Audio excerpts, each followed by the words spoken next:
Minhas amigas, meus amigos, queridos amigos, companheiros de ideal, muito boa tarde. É uma alegria muito grande estar aqui com vocês, pela primeira vez nesta cidade, conhecendo novos amigos. Eu digo que é muito confortador a gente poder travar esse conhecimento e sentindo essa vibração maravilhosa, esse carinho de todos vocês. A gente traz também o abraço afetuoso e caloroso do movimento espírita alencarino, do movimento espírita do Ceará. Quando nós estendemos a nossa vista pelo mundo,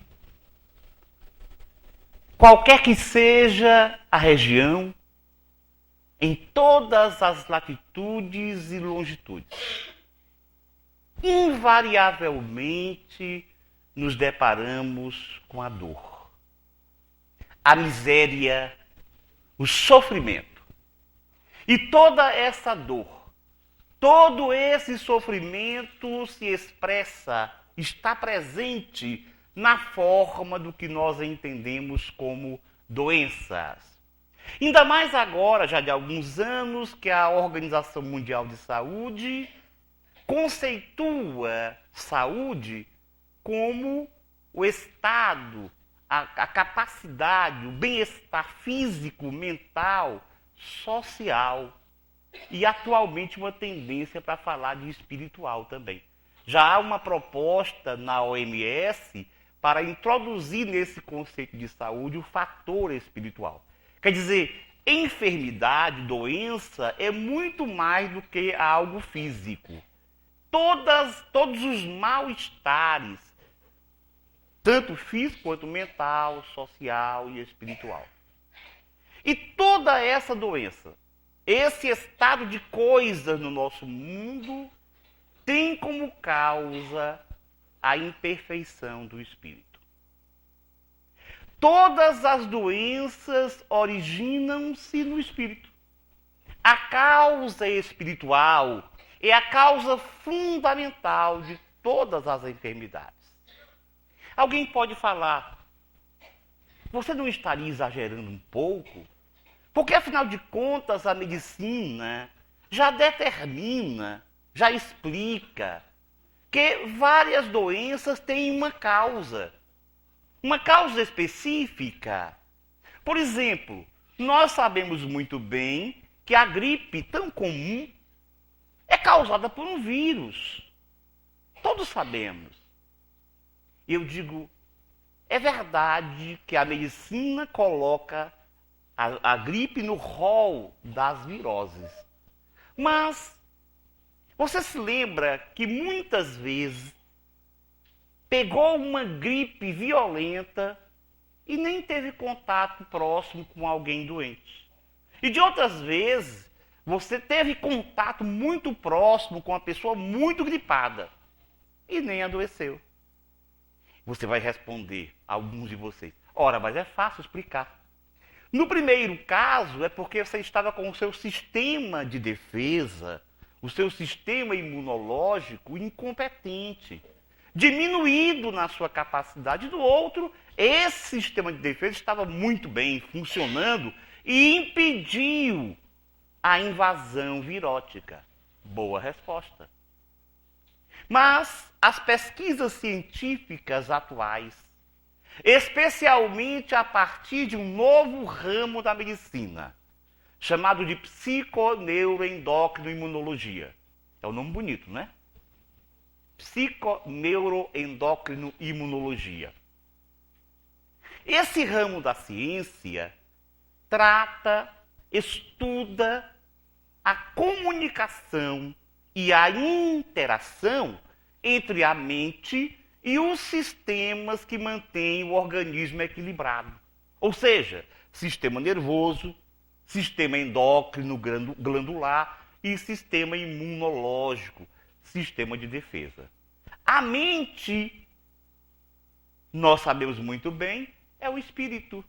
A ciência que ainda não aceita falar de espírito que os cientistas, de um modo geral, têm uma verdadeira urticária quando se fala em espírito, ficam com um comichão tremendo, então preferem usar um termo que não os comprometa, que é a mente. Mas quando se pergunta o que é a mente, as respostas não são completas, porque ficam assim, é alguma coisa não física que comanda o organismo.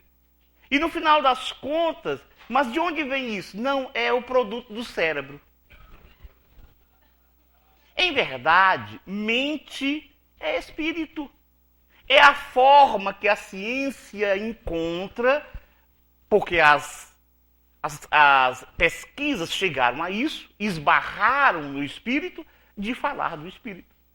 Então, a psiconeuroendocrinologia estuda fundamentalmente a comunicação e a interação do espírito com o corpo, do espírito com esses sistemas capazes de manter o corpo, o organismo equilibrado. Pois bem, essa psiconeuroendocrinologia, ela está demonstrando que as emoções estão relacionadas com a saúde. Ora, pensamento e emoção são atributos do espírito, conquanto nós todos compreendamos que o sistema nervoso central, ele é a parte física que permite que o pensamento e os sentimentos possam vir à tona, possam chegar a esse mundo físico. É como um computador. O cérebro, o sistema nervoso central, funciona como hardware, a parte dura do computador, a parte física do computador. Mas a programação quem faz é um ser inteligente. O ser inteligente é o espírito. Então quem pensa e quem sente é o espírito. Mas eu dizia que a nova ciência demonstra, através de pesquisas científicas, que as emoções estão relacionadas com a saúde. As emoções positivas, segundo o doutor Geraldo José Baloni, psiquiatra aqui de São Paulo, num livro maravilhoso chamado Da Emoção à Lesão, pela editora Manoli. Então, segundo ele, as emoções positivas potencializam a saúde, enquanto as emoções negativas tendem a comprometê-la. O que é que nós devemos entender como emoções negativas? São aquelas emoções que causam, que determinam mal-estar. Ódio, mágoa, ressentimento, pessimismo, tristeza, ciúme, essas coisas assim, que a gente não tem normalmente. E as emoções positivas? Amor, otimismo, alegria. Essas emoções positivas levam à saúde, as outras à doença. Então, diante de tudo isso, dessas demonstrações todas, a gente recorda os grandes luminares da humanidade no campo da religião, do ensino moral, e especialmente o mestre de todos nós, o mestre Jesus. Quando, em diversos momentos, nos exorta a ter uma atitude positiva diante da vida. E em um desses momentos, no Evangelho segundo Mateus, no capítulo 5, versículo 44, Jesus nos chama a atenção para o amor. Ele diz: amai os vossos inimigos. Fazei o bem aos que vos odeiam. E orai pelos que vos perseguem e caluniam. Isso a ciência tem demonstrado que é uma atitude preventiva, que evita o adoecimento. É uma atitude de saúde. Amar. E amar aos inimigos. Mas quando a gente fala de amar aos inimigos, logo vem aquela velha questão: ah, mas isso é Jesus. Jesus é uma outra coisa. O problema é amar o inimigo. Como é então que eu vou amar aquele sujeito que me maltratou, que é capaz de me maltratar de novo? Não pode. Isso só para Jesus. Nós temos uma tendência, nós, humanidade, a fazer coisas assim. Diante de exemplos maravilhosos, nós encontramos um jeito de dizer que são diferentes. Jesus encarna entre nós, usando um corpo físico para demonstrar que o problema não é o corpo, é o espírito. Mas nós que fizemos, já o transformamos em Deus. Que é para ficar já fácil. Mas ele é Deus, o homem é Deus, fazer o quê? Eu não sou Deus. Mas a verdade é que o maior problema mesmo é porque nós ainda não entendemos muito bem o que é o amor. Todos nós estamos neste mundo fundamentalmente para aprender a amar. Esse é o grande objetivo das existências. Tudo se resume em amar. Jesus mesmo nos ensina, lembram? Toda a lei e os profetas resumem-se em amar. Amar a Deus sobre todas as coisas e ao próximo como a si mesmo.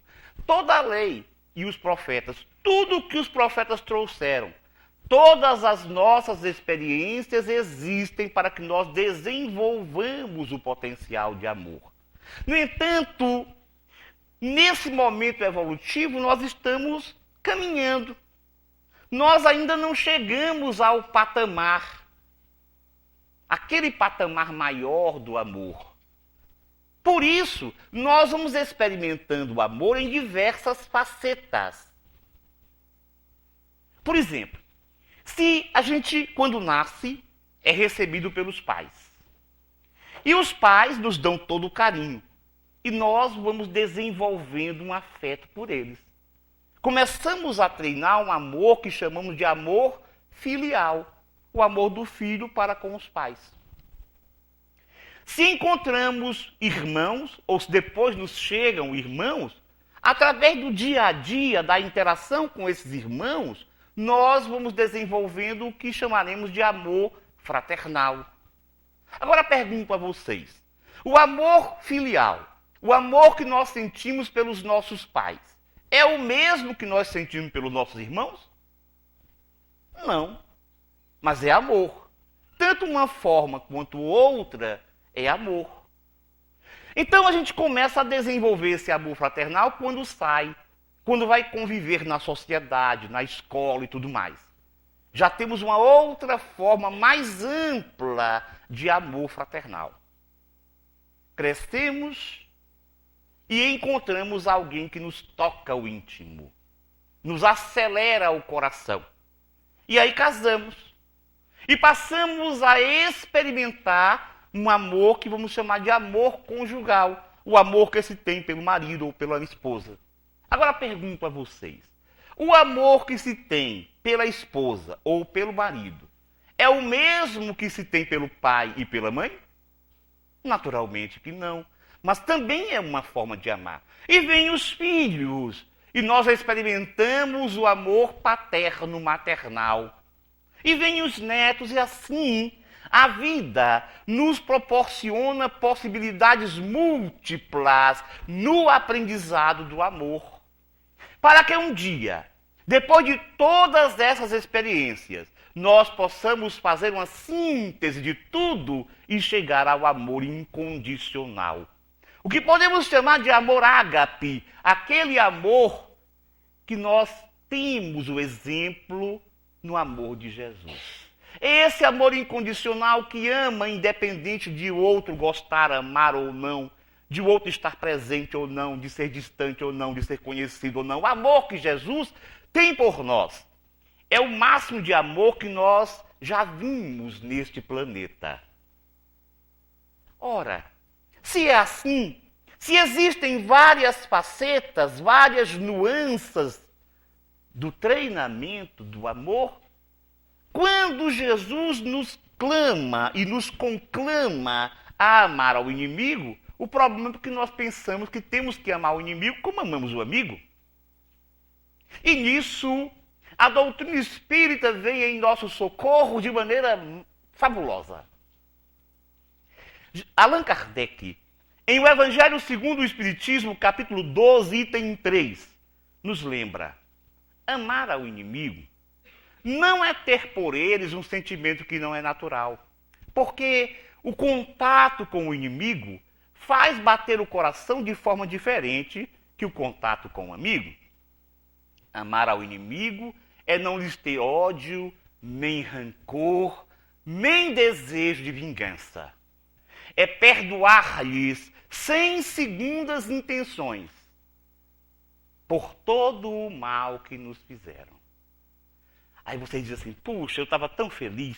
Porque quando você falou assim, que o amor ao inimigo não é o mesmo amor que eu tenho um amigo, eu digo: puxa, beleza, que bom. Mas aí você chega e fala, termina Kardec explicando magistralmente, mas no final vem a história do perdão. O perdão sem segundas intenções. O perdão incondicional aí é um outro problema. Olha só. Perdoar é outra grande dificuldade. Eu não sei o que é pior, se é amar o inimigo ou se é perdoar. Porque imagina que aquele inimigo me quer mal.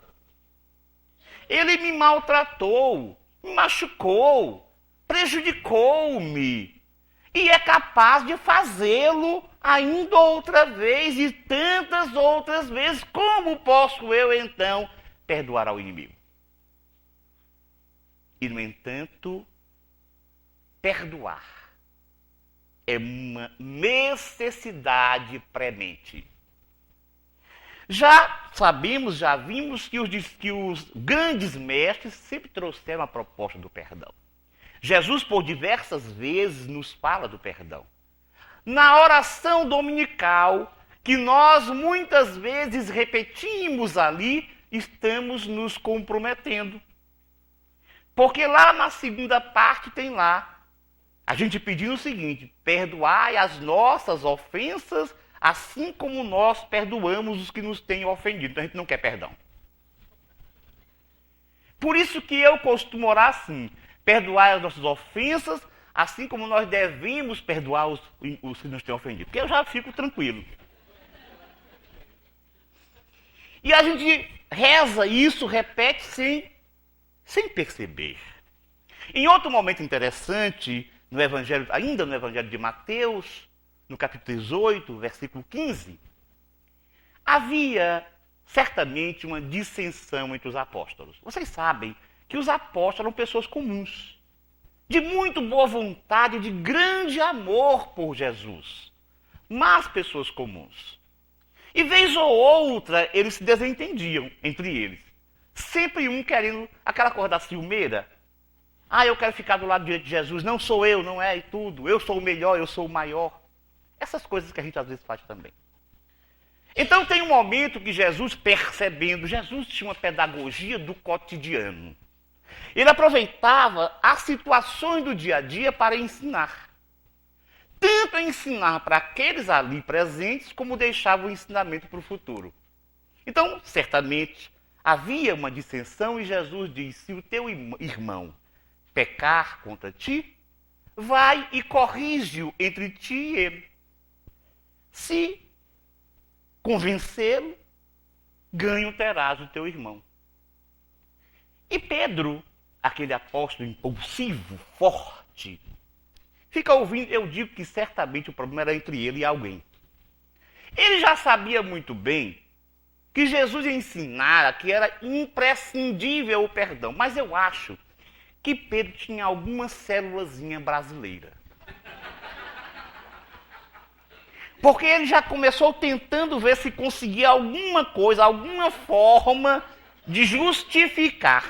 Ele fala assim: Senhor, até quando o meu irmão pode pecar contra mim para que eu o perdoe? Será, arrisca, será até 7 vezes? Vocês sabem que no Oriente o número 7 era muito usado, não no seu valor absoluto, mas significava um número muito grande de vezes. Ou seja, ele queria ver se, de alguma maneira, mesmo que fosse uma em 1 milhão de possibilidades, de ele justificar seu problema. E Jesus, sábio, percebendo a manipulação de Pedro, fala assim: eu não te digo até 7 vezes, Pedro, mas até 70 vezes 7 vezes. Observem que Jesus não estava falando 490 vezes, não. Se 7 era um número infinito, imenso, imagina 70 vezes 7. E Pedro, então, acabrunhou-se, porque o objetivo é perdoar. Aliás, a esse respeito, contam que certa vez o médium mineiro Francisco Cândido Xavier, estudando o Evangelho nesse momento, ele virou-se para Emanuel e disse: ô Emanuel, o senhor Emanuel, que ele chamava assim, né? O senhor me diga, me explique. Quer dizer, então, que a gente tem que perdoar 490 vezes? E o Emanuel, para ele, virou-se e disse assim: cada ofensa, Chico. Cada ofensa. Ou seja, é preciso perdoar sempre. O Evangelho nos ensina, os grandes mestres nos ensinam o perdão. Além disso, a ciência espírita vem demonstrar factualmente as dificuldades que o espírito enfrenta, os dramas, muitas vezes milenares, por conta da dificuldade de perdoar.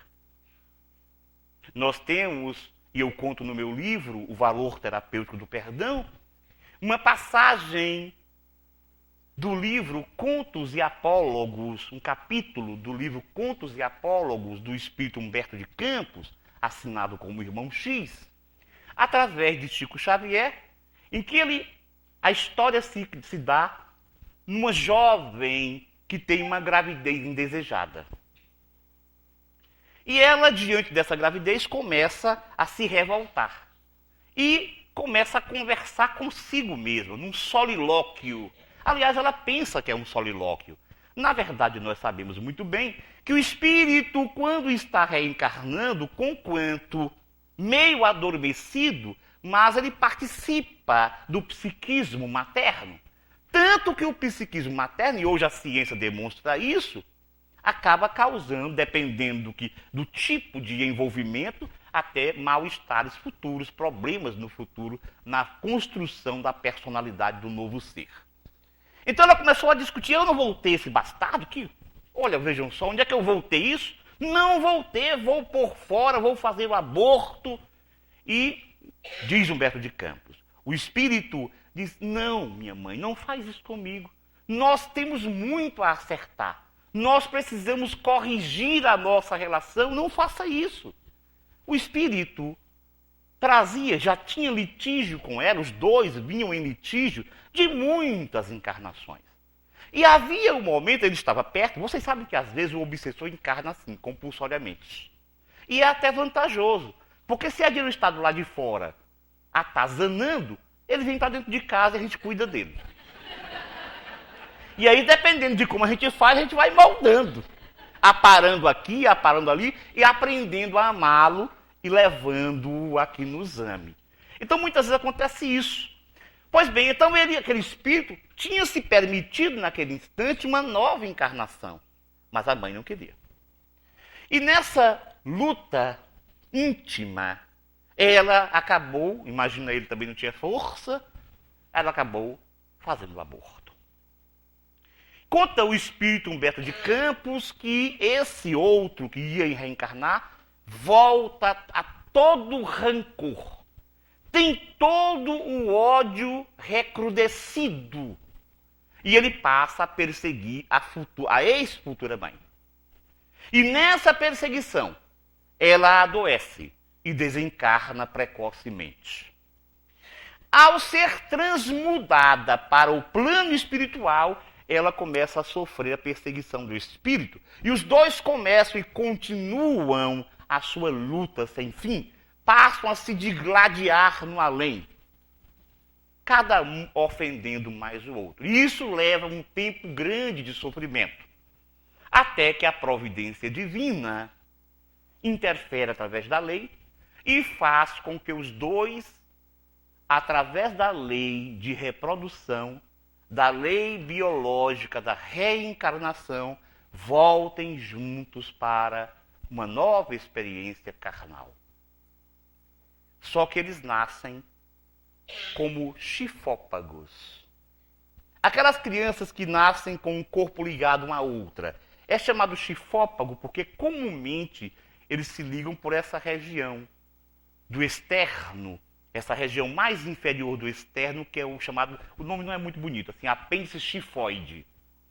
Então, chifópago, eles nascem como chifópagos, porque agora, juntos, vão ter que aprender a se tolerar. Então, muitas vezes, os chifópagos são espíritos que não conseguiram se entender. E a lei, no último recurso, faz com que os dois nasçam ligados um ao outro. Além disso, vários são os testemunhos que nós temos do mundo espiritual em relação ao drama causado pelo ódio e pela incapacidade de perdoar. Nós iniciamos já tem algum tempo, cerca de uns 4 anos, no Instituto de Cultura e Espírito do Ceará, no nosso trabalho de desobsessão, um tratamento para pacientes com doença de pânico, com transtorno de pânico. Foi uma proposta feita pelo Dr. Bezerra de Menezes. Ele propõe um tratamento espiritual em que nós apenas usamos o trabalho de desobsessão. Na verdade, quem faz, quem tem um cuidado com o espírito, com o tratamento, é o mundo espiritual. Então, consiste no seguinte: as pessoas que estão em tratamento são avisadas que devem, no dia da reunião, mais ou menos no horário da reunião, recolherem-se, entrarem em prece íntima. E, quando possível, os espíritos trazem-nas em espírito para comunicar. Vocês sabem que um encarnado pode se comunicar. Então, o corpo, enquanto o corpo está relaxado, dormindo, o espírito é trazido à reunião de desobsessão. Obviamente que a identidade não precisa ser revelada, nós não sabemos, normalmente não sabemos de quem se trata, são vários pacientes, e também não obrigatoriamente tem só que ser do Instituto, podem ser pacientes de outros lugares, porque o espírito não tem essa questão, da minha casa tudo bem, não é da minha casa, não tem isso. Então, um certo dia, comunicou-se um espírito muito aflito, em verdadeiro quadro de pânico, com um terror, um medo intenso. E logo, o doutrinador, o esclarecedor, identificou que era a comunicação de um paciente encarnado, de um espírito que estava passando por um transtorno do pânico. E ele começa a dizer do seu mal-estar, e o doutrinador calmamente vai envolvendo e faz com que ele regrida no tempo, para que, através da vivência que ele teve, que causou o problema, ele comece o tratamento espiritual. E ele vai retornando e vai para uma encarnação onde ele era um beduíno, um homem do deserto. E ele lembra de um momento exato em que ele mandara os seus asseclas sequestrar uma mulher. Ele tinha lá um amor, desses amores loucos, egoístas, por uma mulher, que por sinal era casada com o inimigo dele. E ele manda sequestrar. Os asseclas vão encontrar a mulher com um filho. Então eles, na rapidez, pegam tudo, pegam os dois e trazem para ele. Quando chegam a mulher e o filho, perguntam para ele, separam os dois e perguntam a ele, e o menino? Não, a gente não teve jeito, foi o jeito de trazer, ela estava junto. E o que é que a gente faz com ele? Ele disse, mata esse desgraçado. E tentou seduzir a mulher, mas ela não aceitou a sedução. Por isso ele a estuprou e depois matou. Isso aconteceu há muito tempo.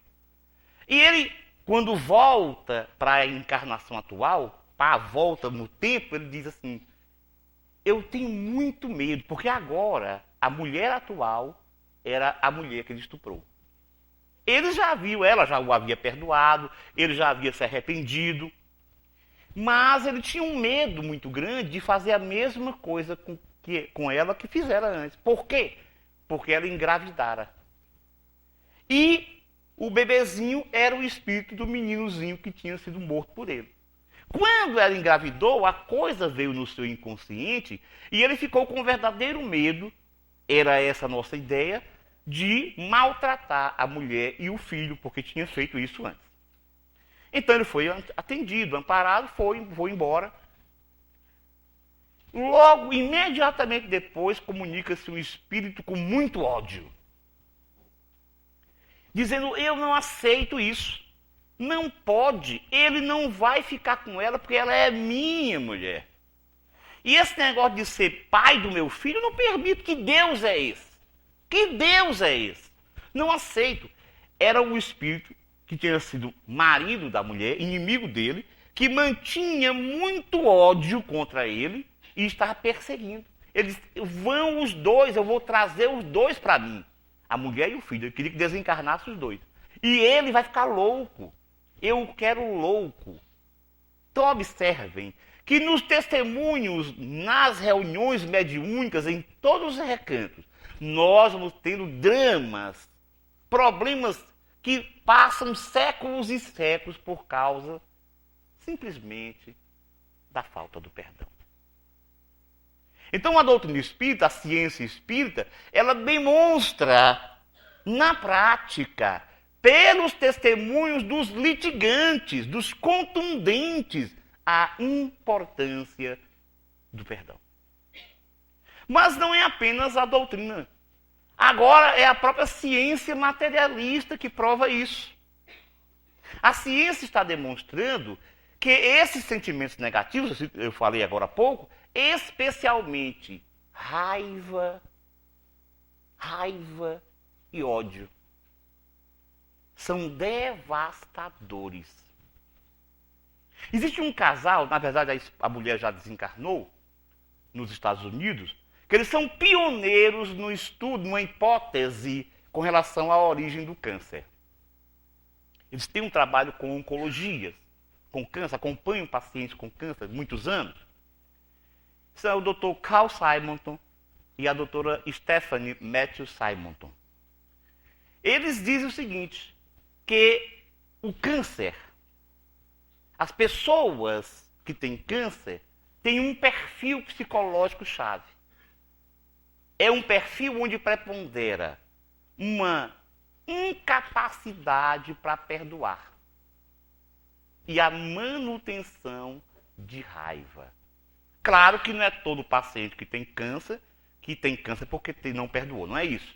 Mas as pessoas que têm dificuldade em perdoar e que têm tendência ao câncer podem desenvolver câncer mais facilmente. Vocês sabem que nós todos nascemos com algumas predisposições que têm a ver com a nossa vida passada, com as nossas vidas passadas. Essas predisposições não obrigatoriamente têm que se tornar doenças. Depende de como nós enfrentamos a vida. Depende de como nós lidamos com o dia a dia, com as situações, problemas que a vida nos traz. Então, imagine uma pessoa que tem uma predisposição ao câncer e que não perdoa, passa um tempo com raiva, com ódio contido, especialmente contido, ela pode adoecer de câncer.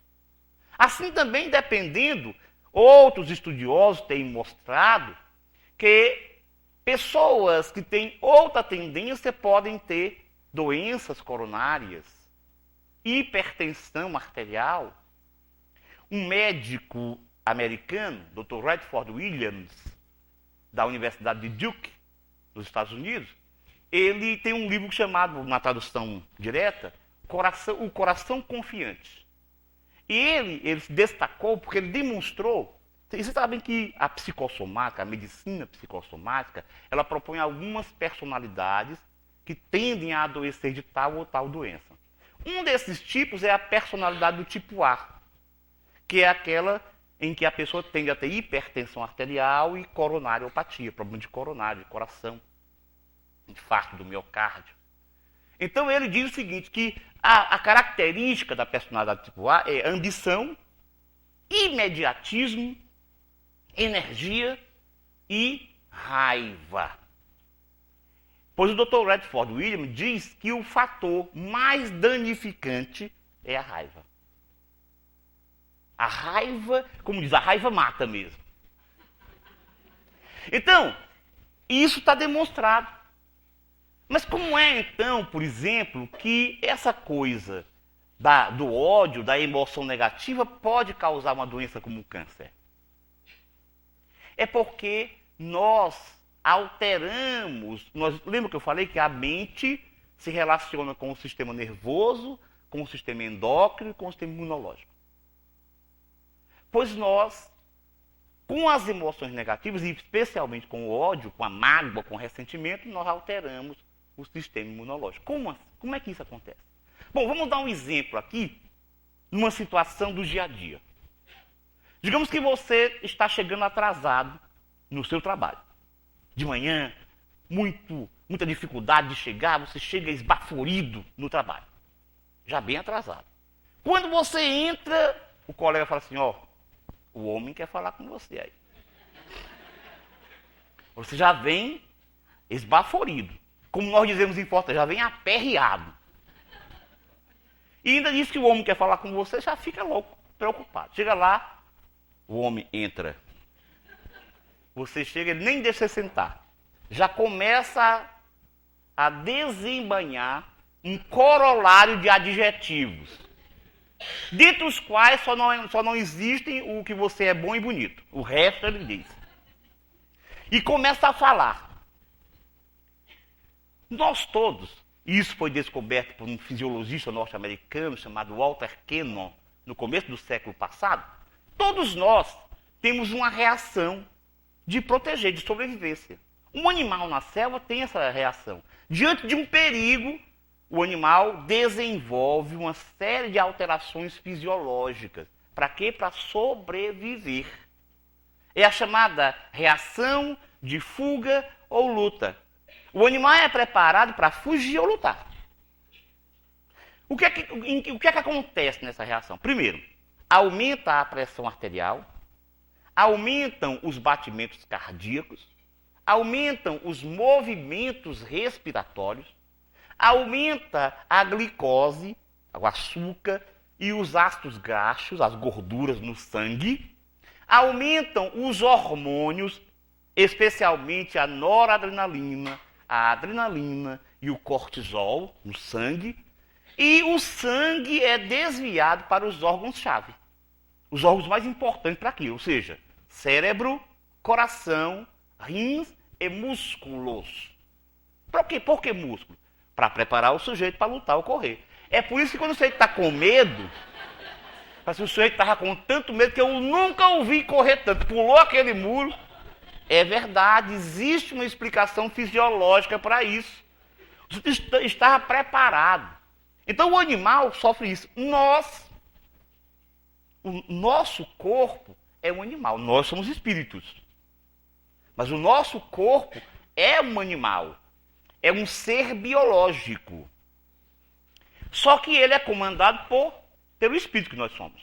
Imagina o seguinte, eu me vejo diante do meu chefe, que começa a falar 1000 coisas de mim. O que é que eu sinto? Me sinto agredido.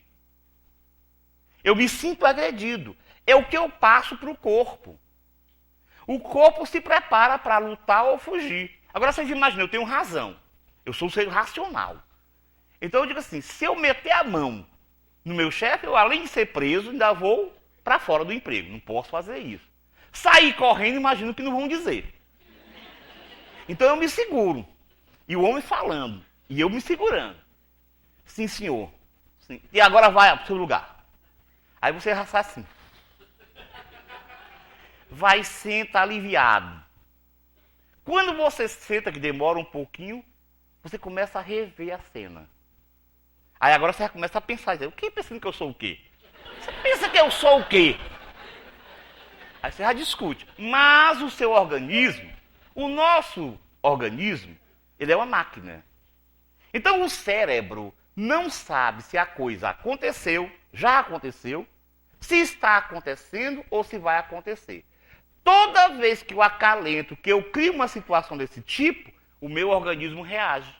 Eu tenho a tal da reação de fuga ou luta. A reação de fuga ou luta é ótima, é excelente para aquele instante. para manter a vida. Mas no nosso caso, nós repetimos e vamos para casa. Passamos o dia trabalhando, esquecemos ali. Chegamos em casa, vamos dormir, deitamos. E você deitou, aí começa a reviver tudo de novo.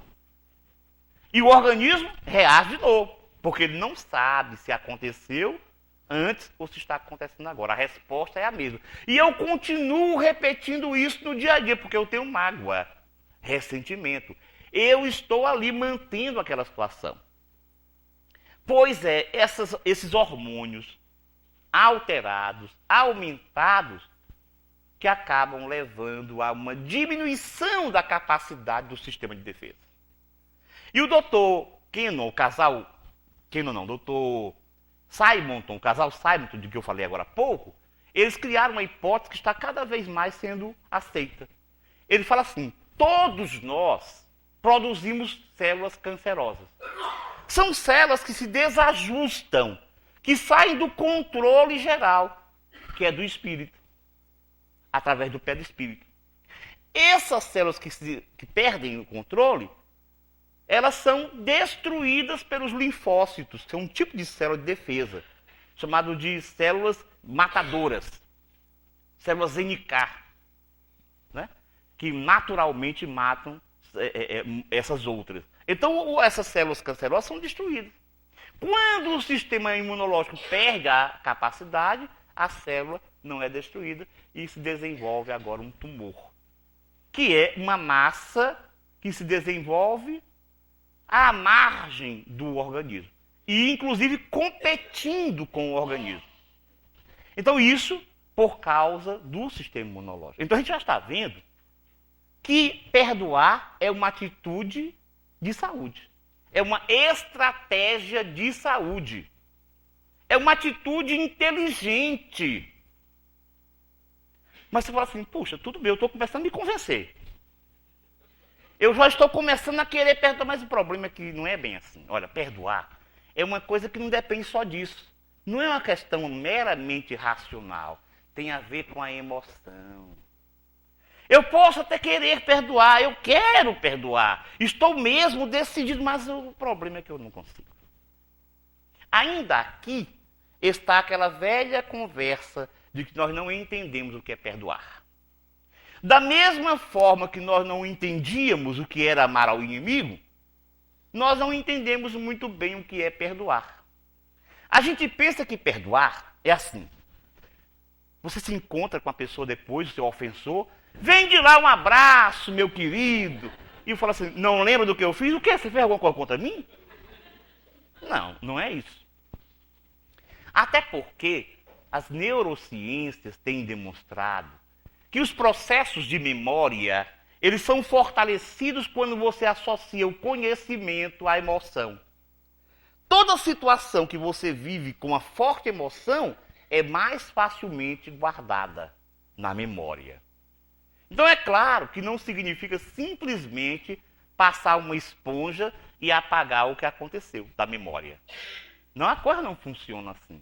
Alguém fala assim, espera, mas acontece que lá no Evangelho segundo o Espiritismo, os espíritos propõem o esquecimento das ofensas. Como é que não é isso? Olha, o que é esquecer as ofensas? Esquecer a ofensa é libertar-se dela. É não se permitir tornar-se refém da ofensa. Já perceberam como nós somos masoquistas? Imaginem, nós achamos que fomos maltratados. Indevidamente, porque nunca a gente é maltratado justamente. Então a gente foi maltratado injustamente.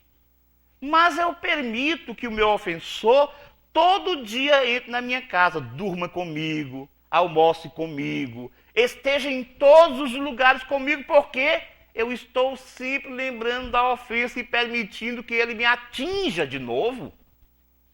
É pouco inteligente. Se aquele mal foi injusto, eu estou permitindo que ele continue com a sua injustiça na minha vida. Esquecer o passado é não se permitir tornar-se refém, eu repito, da ofensa. É se libertar dela. E como é que eu faço isso? Simples. Toda vez que vier a ideia, eu digo, não vou pensar nisso. Eu não sou bobo. Agora eu vou deixar ele me atingir de novo, não vai mais me agredir. Nem que eu tenha, se estiver deitado, que me levantar e fazer outra coisa, pensar outra coisa. No começo a gente vai ter dificuldade. Pouco a pouco a gente vai acostumando a não permitir que aquela mágoa, aquela lembrança venha. Isso é esquecer as ofensas. E aí entro em outra sintonia. Mas ainda, a dificuldade de perdoar, eu dizia, porque a gente não entende o que é perdoar. Perdoar é um processo, é um pensar, é uma busca consciente e voluntária, é um caminho traçado a percorrer. Perdoar não é simplesmente no estalar de dedos resolver a questão, porque nós somos ainda espíritos imperfeitos e com grandes dificuldades. É preciso que a gente trabalhe, que a gente crie um caminho, que a gente tome uma decisão. No dizer de uma terapeuta norte-americana, num livro muito interessante chamado O Livro do Perdão, pela editora Rocco, ela diz o seguinte: perdoar é uma atitude, é uma decisão, é um modo de vida. Não significa ser passivo e permanecer numa relação que é claramente negativa para você. Olha só. Então, perdoar não necessariamente significa conviver com o ofensor. É óbvio que se nós podemos nos reconciliar com o ofensor, é ótimo. Vocês lembram da passagem do Evangelho? Reconcilia-te com o teu adversário enquanto estás a caminho, para que não aconteça que ele te entregue para o juiz, e o juiz te entregue para o seu ministro, e ele te ponha na cadeia. E eu te afirmo, em verdade, que de lá não sairás enquanto não pagares até o último ceitil. Como é que nós entendemos isso? Olha só, eu não perdoo. Não perdoo de jeito algum. E não me proponho a reconciliar-me. O ódio aproxima tanto quanto o amor. Só que o amor aproxima suavemente, causando grande bem-estar e dando liberdade. O ódio aproxima dando grande mal-estar, prendendo, aprisionando, jugulando as pessoas. Quando eu não perdoo, fiquemos certos. Se eu não resolver agora, vou ter que resolver na próxima. Como nossos companheiros que contamos aqui, podemos, dependendo do grau de ódio, até nascer chifópagos. Mas se não, nascer como pai e filho, como mãe e filho, como marido e mulher, para resolver a questão, para resolver a pendenga. Então, é preciso perdoar. Mas nem sempre o inimigo, o ofensor, está querendo isso. E nem sempre ele está disposto a conviver bem conosco. Imagina, se eu sei que ele é capaz de me maltratar de novo, eu não tenho que dar o pescoço para ele ficar simplesmente degolando, não. Eu não tenho que dar a face para ele ficar batendo, não. Eu posso me resguardar disso. Porque perdoar é uma atitude unilateral. Eu não dependo de ninguém para perdoar. Eu não dependo do ofensor para perdoar. Se ele quer se reconciliar, ótimo, maravilhoso. Mas eu não vou ficar aqui na retaguarda evolutiva porque ele resolveu ser meu inimigo. Pois que seja, da parte dele, eu não vou ser. Eu posso perdoar. Eu repito, é uma atitude unilateral, que não depende do outro. É só uma questão de querer. Então, perdoar, a gente já está começando a perceber que é bem além do que a gente imaginava. É claro que é difícil, porque nós temos alguns obstáculos próprios ao perdão. Como é o caso do ódio, do egoísmo, do orgulho, do atavismo, daquilo que a gente foi acostumado, da educação que a gente recebeu. Meu filho, não leve desaforo para casa. Quer dizer, os nossos pais, pensando que estão fazendo muito bem para a gente, estão fazendo mal. Quer dizer, tenha ódio, não perdoe. Se maltratarem, não perdoe. Só que perdoar é uma atitude de saúde. Eu faço primeiramente um bem a mim. O outro, mesmo que eu o perdoe, ele vai se ter com a lei natural. Porque quem faz o mal recebe o mal. Agora, precisa ser eu que faça o mal? Não. Porque se eu faço, eu mantenho um ciclo vicioso que não se acaba enquanto um dos dois, pelo menos, resolver parar. Então paremos. Resolvamos a questão o quanto antes. Perdoar é convencer-se do perdão. É desejar. É trabalhar. É perseverar. É assumir o livre-arbítrio sobre si mesmo. Mas alguém fala assim, ótimo, agora eu já estou todo entusiasmado para perdoar. Mas eu ainda tenho dificuldade. Eu queria, assim, que tivesse uma fórmula. Não tem, assim, uma fórmula para perdoar. Nós somos loucos por fórmulas. É só empregar a fórmula e resolveu. Não, não há fórmulas. A primeira decisão deve acontecer a partir do reconhecimento da necessidade para o perdão. Mas eu ouso, no meu livro O Valor Terapêutico do Perdão, sugerir alguns passos para facilitar o processo do perdão. O primeiro passo é fazer um autoexame. Porque em toda ofensa, dificilmente a culpa é só de um lado. Uma ofensa dificilmente é unilateral. No comum, a ofensa tem a ver com os dois. Seja voluntária ou involuntariamente, consciente ou inconscientemente, o ofendido frequentemente participa do processo. Por omissão, por desrespeito, por desatenção, por indiferença, por orgulho. Você olha assim para o outro, não dá nada por ele, nem olha para ele. E ele, inferior, espírito inferior, começa a perceber a sua posição. E ele vai criando um ódio. E você passa por ele, não liga, é indiferente, o despreza, o menospreza, diz umas coisinhas às vezes por trás, e um belo dia ele explode. Mas você pisou no dedão dele. Muitas vezes, quando nós fazemos um autoexame, nós vamos dizer, será que se eu tivesse olhado para ele, será que se eu tivesse me importado com ele, tratado como a um irmão, tivesse posto a mão no ombro, ouvido o que ele tinha a dizer, falado com ele, será que ele teria me agredido? Se nós fizermos um exame de consciência profundo e sincero, nós encontraremos muito comumente a nossa participação na ofensa. E olha, se nós participamos, a gente já começa a atenuar. Porque, afinal de contas, a gente deu um pisadinho no dedão com a unha encravada dele. Mas suponhamos que você diz, olha, eu fiz um exame de consciência profundo, eu não participei com o mínimo de nada. A agressão foi completamente gratuita. Sigamos os nossos passos.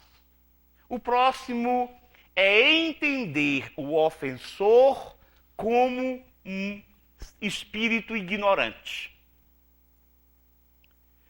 No sentido de ignorante do termo básico, etimológico da palavra. Ignorante vem de ignoto, desconhecido. Ou seja, o ignorante é quem não conhece. É que tem desconhecimento das coisas. Por que isso que devemos entender? Porque imagina só. Existe uma lei de ação e reação, que é natural.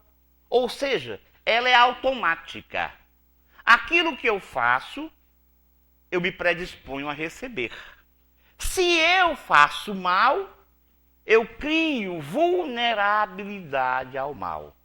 Se eu sou violento, torno-me vulnerável a sofrer violência. Ora, se o sujeito está fazendo mal, está sendo violento, ele vai receber violência. Só pode ser um ignorante. Porque se alguém conhecesse mesmo a lei, dizer, oxe, eu não vou fazer isso não. Imagina só, eu faço e sofro. Não vou fazer. Então o espírito, aquele ser que nos faz mal, deve ser um espírito ignorante. E quando o ser é ignorante, nós temos muito mais facilidade de perdoar. Querem ver? O menininho, nosso filho, faz uma peraltice daquelas. E a gente chega, brabo, passa ali uma corrigenda, às vezes até a gente ri por dentro, não é? Dá rir assim por dentro, esse menino é muito danadinho. A gente vai, e logo depois a gente entende, é uma criança, não sabe de nada. Perdoa mais facilmente. Por quê? Porque é uma criança. É um espírito ainda, naquele momento, sem conhecimento. Se eu entender o meu ofensor como um espírito ignorante, eu já começo a abrandar o meu coração. Coitado. Está nessa fase de ignorância e vai sofrer tanto ainda por causa disso. Além disso, é muito interessante que nós consideremos o ofensor como um espírito enfermo. Porque o espírito enfermo é que perde o controle, perde o equilíbrio e faz o que não deve. Quantas vezes alguém muito doente diz um impropério com a gente fala assim, não, coitado, está doente. Deixa para lá, é por causa da doença. Se eu compreender que o meu ofensor é um espírito enfermo, eu naturalmente terei mais condescendência com ele. E quem de nós sabe o que vai no íntimo daquele que nos atinge? Quem sabe dos seus dramas íntimos, dos seus dramas mais profundos? Quem sabe de quanta dor ele conduz consigo? Quem sabe o que ele está passando no seu interior? Então consideremos o ofensor como um espírito enfermo. Além disso, compreendamo-lo como um instrumento de prova. Todos nós encarnamos neste mundo com um planejamento no qual constam expiações, provas e missões. Expiações que nós temos que resgatar os nossos desequilíbrios pretéritos, corrigir as coisas. Missões, cada qual assume uma missão para construir alguma coisa, dar o seu contributo ao mundo. E provas. Nós, para demonstrar que aprendemos, que estamos educados em relação a determinado aprendizado, nós voltamos para o mundo, esquecidos do passado, para lembrar, para experienciar exatamente situações, problemas, que vão demonstrar se nós aprendemos ou não. Como é que eu vou saber se posso perdoar se alguém não me causar uma ofensa? Então, o nosso ofensor, sem querer e sem saber, pode nos ajudar a caminhar na estrada evolutiva. Porque se eu, diante de uma ofensa, consigo perdoar, eu caminhei. Ele não sabe. E coitado, vai sofrer a sua ofensa. Porque a intenção dele não era me ajudar. Mas me ajudou sem querer, porque Deus permite que mesmo o mal sirva para o bem. É por isso que o mal existe. Deus não criou o mal. Quem cria o mal somos nós, toda vez que nos afastamos da lei divina. Mas Deus permite porque nós aprendemos com o mal. Então entendamos o ofensor como um instrumento de prova. De uma história interessante que se passa com o nosso Chico Xavier, que eu conto também no livro, O Valor Terapêutico do Perdão. Quando o Chico Xavier começou o seu mediunato na cidade de Pedro Leopoldo, havia um pároco local que em todo o sermão ele espinafrava o Chico. Dizia no mínimo que o Chico era o burrico dos espíritos.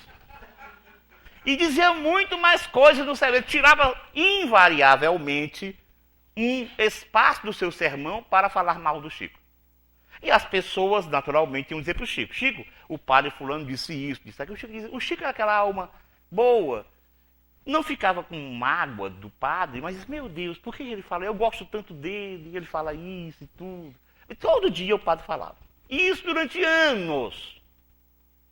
Uma certa vez, o Emmanuel chegou e falou: ô Chico, perdemos o nosso benfeitor.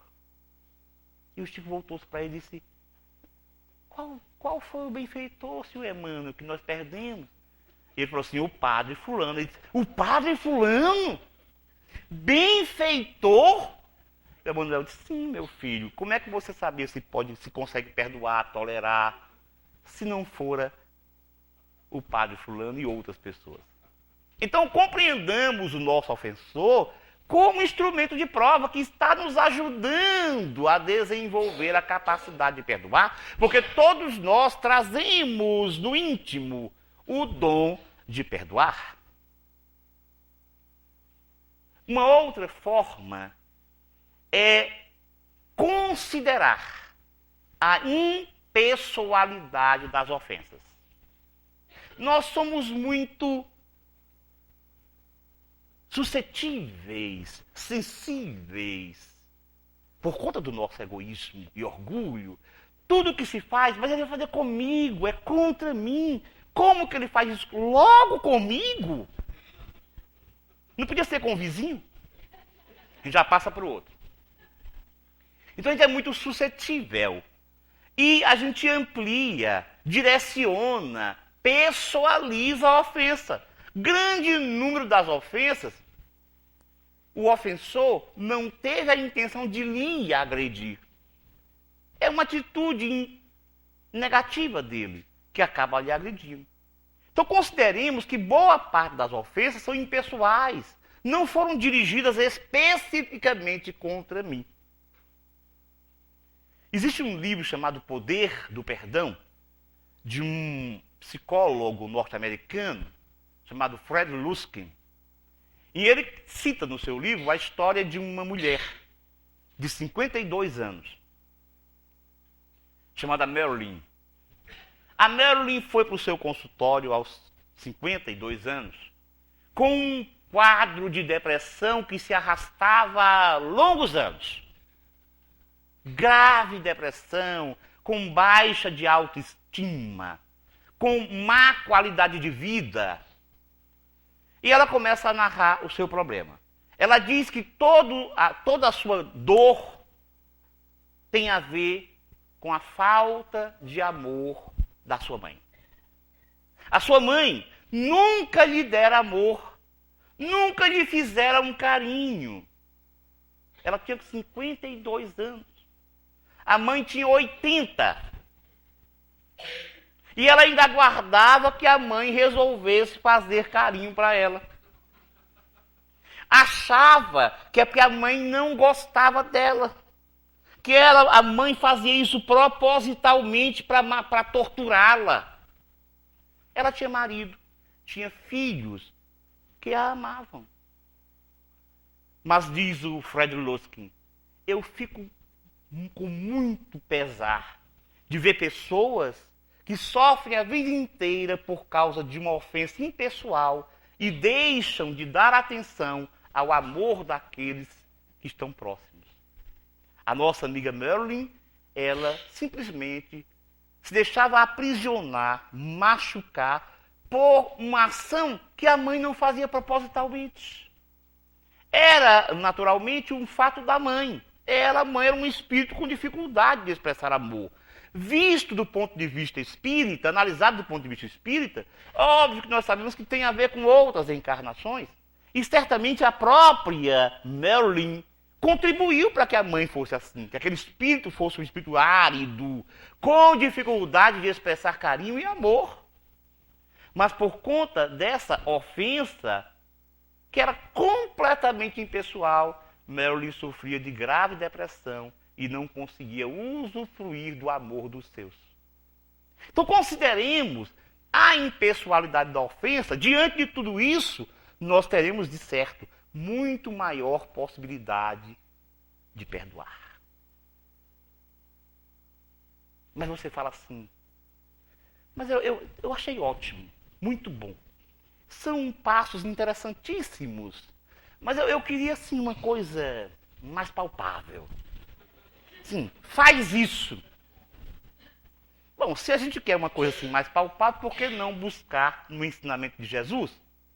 Naquela passagem que nós citamos logo no começo da nossa conversa aqui, da nossa fala, do capítulo 5º, versículo 44 do Evangelho de Mateus, amai os vossos inimigos.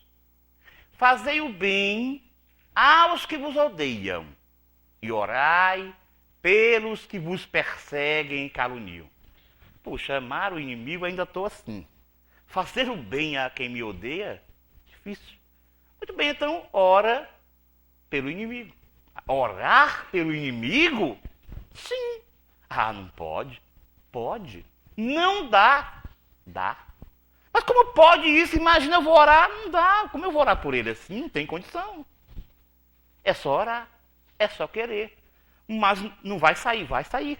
No começo, você vai ter dificuldades, sim. Mas ora de qualquer forma. Nem que tenha que sair assim, Senhor, faz alguma coisa por aquele desgraçado.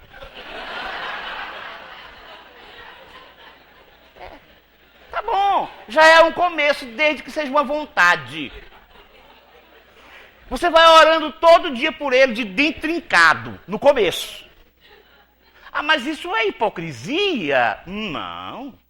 Hipocrisia é quando nós queremos enganar o outro sobre uma coisa que nós não somos. Isso é hipocrisia. Nesse caso, você sabe muito bem que tem dificuldade de perdoar. E não está escondendo de Deus isso. Você está tentando vencer. Ora pelo inimigo, todo dia.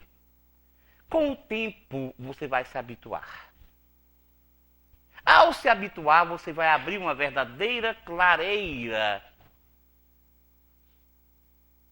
para que a espiritualidade amiga haja.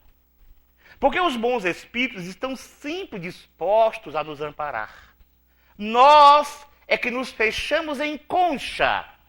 E eles não querem e não devem sobrepor o nosso livre-arbítrio. Mas nesse instante em que eu vou me habituando a orar pelo inimigo, eu abro essa clareira e permito que os espíritos envolvam-nos. E a minha vibração também vai sendo dirigida para o inimigo, e quem sabe, se essas vibrações melhores não o tocam, não o sensibilizam, e ele finda por acabar com o ódio, quem sabe a gente se reconcilie, mas se todavia a gente não conseguir sensibilizar o inimigo, a gente está caminhando, a gente está trabalhando, está começando, abrindo a possibilidade real de perdoar e sentir o bem que isso faz. É preciso perdoar. O mundo sofre do perdão, da falta do perdão. Os grandes desequilíbrios familiares se fazem porque nós não sabemos e não conseguimos perdoar o outro. É o filho que não perdoa os pais que não perdoam os filhos, a mulher que não perdoa o marido que não perdoa a mulher, o irmão que não perdoa o irmão, e a família se fragmenta e se torna um verdadeiro inferno. A sociedade está se tornando fragmentada em classes. É a classe tal que briga contra a classe qual. É o ódio contra isso, é o ódio contra aquilo. O mundo resolve suas pendengas com guerras que estão pautadas no ódio entre nações. É verdade que com outros objetivos também, do ponto de vista econômico e tudo, mas tem um ódio, tem uma dificuldade de perdoar. Nós temos uma necessidade urgente de aprender a perdoar. Temos que iniciar esse processo agora, ontem. É uma premência perdoar. É preciso mesmo começar a perdoar para que um dia nós não precisemos perdoar. Como é que é essa história? Perdoar para depois não ter que perdoar? Sim. Porque só perdoa quem se sentiu magoado. Quem não se sente magoado, não precisa perdoar. Lembremos Jesus. Depois de vilipendiado, maltratado, ferido, humilhado, de ter carregado um peso, o madeiro infamante no qual foi posto, pregado. Ali, exangui. Prestes à desencarnação. Cansado, exausto, ele lança o olhar por sobre a turba. Que se divertia, jogava dados, fazia pilhérias. E ele, no alto da cruz, olhando toda aquela gente, volta-se para o alto e diz: Senhor, perdoai-os, porque eles não sabem o que fazem. Observem que Jesus não diz: Senhor, eu os estou perdoando por tudo o que me fizeram, pelos maus tratos, pela ironia, pela grosseria, pela violência. Não. Ele simplesmente, do alto do madeiro, voltando-se para Deus, diz: Pai, perdoai-os, porque eles não sabem o que fazem. São crianças espirituais, não sabem o que fazem. E você diz: mas ele está pedindo perdão para Deus. Então Deus perdoa? Também não. Mas Jesus dizia assim: Senhor, eu sei que a lei é inexorável. Abranda a lei.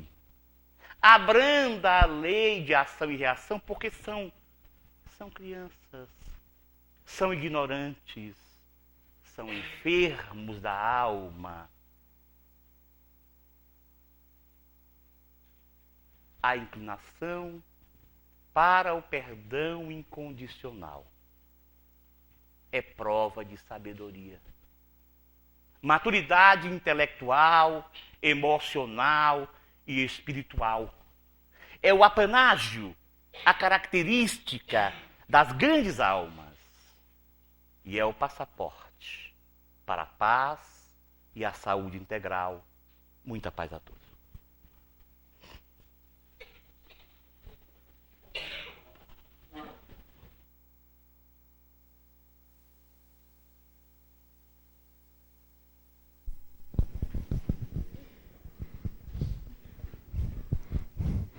Bem, nós estamos profundamente agradecidos pela sua presença, pela sua fala, pela lição imensamente benéfica que pudemos receber, lição essa da qual todos nós necessitamos, sem exceção. Precisamos aprender, não é? Esse conteúdo que chegou a nós nesta tarde.